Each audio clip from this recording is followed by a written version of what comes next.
E pessoal, sejam bem-vindos ao vídeo de hoje, tá? Procurando bem, todo mundo tem pereba, marca de bexiga ou vacina.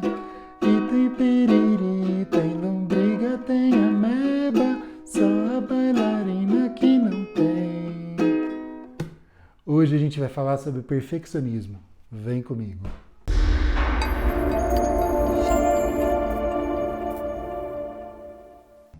E o perfeccionismo ele é um tema muito interessante, porque se a gente parar para pensar, existe uma espécie de investimento das pessoas na identidade de perfeccionista. De certa maneira, esse investimento tem a ver com a conotação da palavra perfeito. Afinal, quem não quer ser perfeito? E quem não quer se vender como perfeito numa entrevista de trabalho ou algo nesse sentido, né? O perfeccionismo, segundo algumas meta-análises, ele teve um aumento muito grande ao longo dos últimos anos. E esse é um problema, se a gente parar para pensar, por exemplo, em crianças e adolescentes, cometer erros. Ser capaz de admiti-los e ser capaz de lidar com eles e com as consequências deles é parte do próprio processo de crescimento, é parte do processo da gente de aprender a ser gente, né? Então, para a gente pensar um pouquinho melhor na implicação disso, vamos pensar na definição, tá? Então vamos lá. Tanto o perfeccionista como alguém que busca e alcança muitas coisas estabelecem metas ousadas e se investem naquilo que elas querem fazer. A diferença é: primeiro, o perfeccionista tende a estabelecer metas que não só são ousadas, elas são virtualmente impossíveis. E ele tende a ficar extremamente ansioso, extremamente afetado pela perspectiva de existir qualquer falha naquilo que ele está fazendo. Enquanto isso, uma pessoa funcional que busca e alcança suas metas e tudo mais, ela tende ao final de um trabalho que foi exaustivo, que foi trabalhoso, mesmo que aquilo tenha alguma falha, ela consegue reconhecer as qualidades daquilo, ela consegue botar para frente, ela consegue seguir para um próximo projeto. Isso meio que significa que, de alguma maneira, perfeccionismo e procrastinação, ou seja, a tendência de deixar as coisas para depois, de acabar não conseguindo eventualmente fazer, inclusive, são coisas que estão extremamente ligadas. Pô, Alexandre, mas como assim, né? Como é que perfeccionismo e procrastinação podem estar ligadas? Bom, na verdade é muito simples. Se a gente parar para pensar no perfeccionista mal adaptativo, que se bate muito pelas suas falhas, né? Que tá lá com chicotinho, né? Para se maltratar cada vez que comete alguma falha, cada vez que comete algum erro. O prospecto do erro é tão terrível, mas tão terrível, que às vezes é melhor nem tentar. Simples assim. Porque se eu tentar, eu vou estar lidando com a possibilidade da falha. E o que é falha? É tudo aquilo que não é perfeito. Então, se a gente pensar numa prova, tá? Vamos pensar numa prova em que você pode tirar qualquer nota entre 0,0 e 10,0.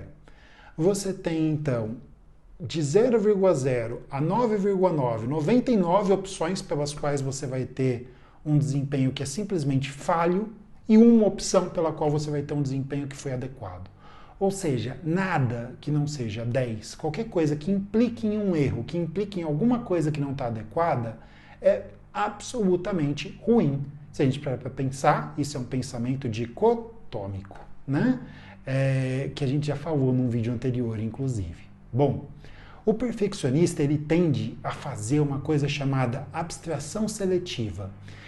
E essa abstração seletiva está muito ligada à percepção de erro. Então ele vai olhar para aquilo que ele fez e ele vai perceber o erro. Não importa se é uma coisa muito grande, se é uma coisa muito legal, se é uma coisa muito bacana e se o projeto está quase perfeito. O erro é aquilo que vai se destacar. Quase como se ele tivesse com uma canetinha neon, brilhando, brilhando, brilhando para ele e fosse a única coisa que ele conseguisse ver, tá? A gente pode pensar, por exemplo, em alguém que escreve um e-mail brilhante e maravilhoso, mas em que tem um erro de ortografia. Isso é a abstração seletiva. E essas pessoas, geralmente, né, o perfeccionista mal adaptativo, ele tem padrões duplos.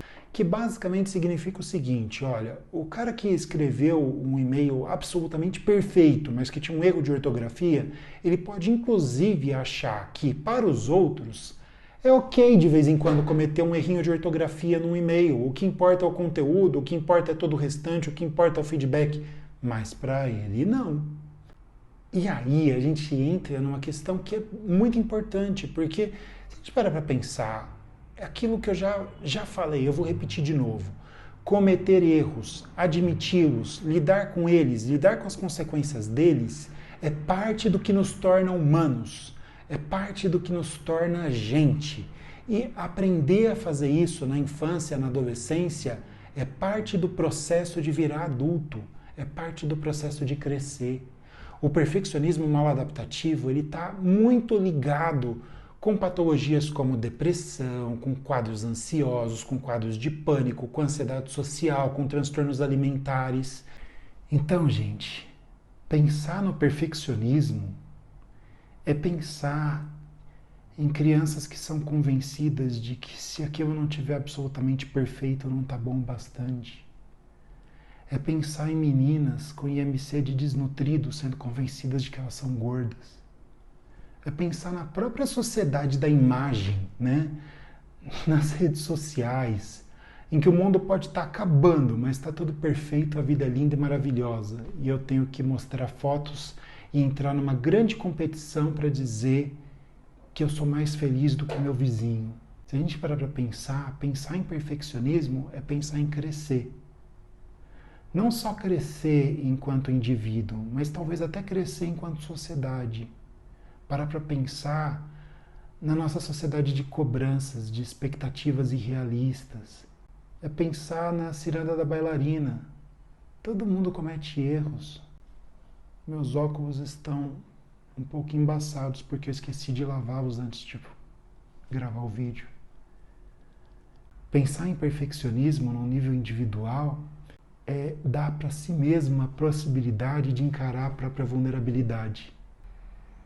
Foi para mim pensar que eu posso tocar a ciranda da bailarina no ukulele, muito embora seja uma música que não é adequada nem para o meu tipo de voz, nem para o meu conhecimento de ukulele. Eu acho que a vida é assim. A gente precisa encontrar formas de se arriscar, de se encontrar, de fazer as coisas que a gente quer fazer, ou que tem vontade de fazer, ou que são importantes para a gente, mesmo que eventualmente a gente não consiga fazê-las de maneira perfeita. Certo? Pessoal, eu espero que vocês tenham gostado do vídeo de hoje. Deixe seu comentário se você quiser. Se quiser colocar alguma sugestão de tema para os próximos vídeos, eu vou adorar. E até a próxima, até semana que vem. Tchau, tchau.